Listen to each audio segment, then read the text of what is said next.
everybody, this is the Wikstrand. So, one thing I've learned from watching American movies the past decades is the fact that if a crime is committed towards you, somebody killed your daughter, or somebody killed your husband, or somebody strangled your goldfish or something like that, do not seek justice through the, justice system, because, the prosecutors are incompetent, the lawyers are assholes, and the entire police force in whatever city that you're, currently living in just consists of, Officer Bar Brady and Chief Wiggums. And so you need to, take justice into your own hand and go all vigilante on them and stuff like that, because you're never gonna get justice that way. That has sort of annoyed me a little bit, but comparing the justice system of American, at least on TV and in movies, compared to the Italian justice system is a little bit, oh no. Whenever you have a movie about, cops and, the justice systems and lawyers and stuff like that, you know deep down in your soul that this might end horribly. I've seen so many examples of this, that the American justice system by comparison looks like a beacon of hope and justice. So let's find out if that is going to play a part today in the movie we're going to take a look at today. This is the mysterious death of a miner.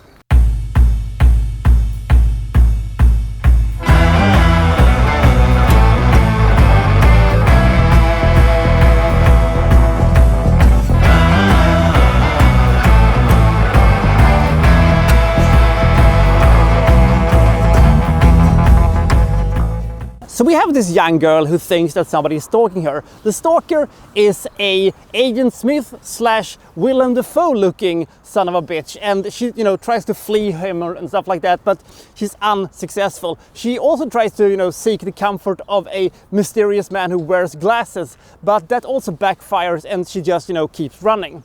And then she's killed by the Matrix cosplayer, and the police are called in and try to find out what's happened to her. Now we know who killed her, but we don't know why she was killed. At the same time as this is happening, we also have a thief who has stolen stuff from the police departments, and we also have a kidnapping of a wealthy chocolate tycoon. His son has been kidnapped, and we're also following that little storyline at the same time as this, glass-wearing fellow keeps showing up and asks questions about the dead teenager.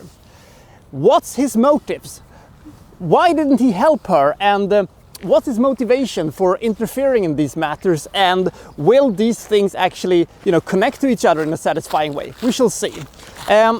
This is sort of a cop movie and a conspiracy movie, and it is also sort of a giallo. Giallo is, by the way, the classical murder thrillers that Dario Argento made in the early 70s. This is sort of a giallo, but not quite, because there is a little bit too much of the classical cop movies and stuff like that in this to be really a, classic detective story, which those movies usually were.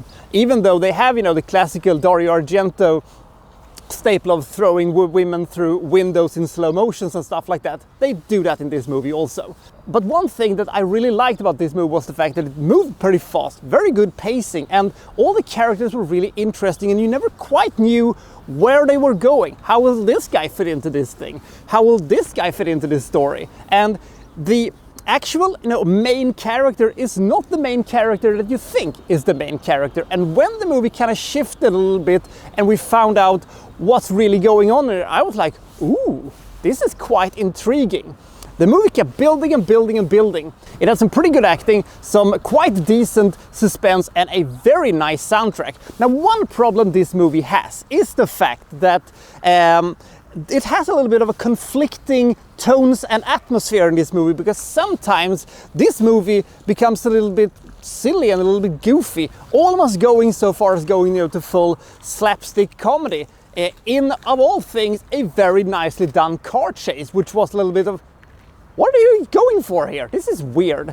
But they were able to bounce back big time, and the movie ended in quite spectacular fashion, where they did a couple of really nice things where I was very happy. because they were able to stitch together most of the things that they had, teased us with in the beginning, bringing the whole thing to a very satisfying conclusion. Now, if you like, movies like the Dario Argento movies, this is a pretty good movie.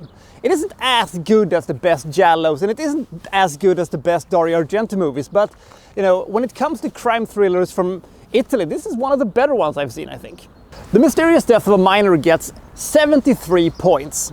Suspenseful, with a great tapestry of characters and a very unpredictable story. And even though it sometimes is a little sketchy when it comes to the atmosphere and the tone of the movie, they kind of, went out on a high note for this one. So I really recommend this movie. If you haven't seen it and, want to see some really good Italian crime movies, this is a very good one. So I'll see you next time for so-and-so reviewing, well, such and such. Thank you for watching. Thank you very much.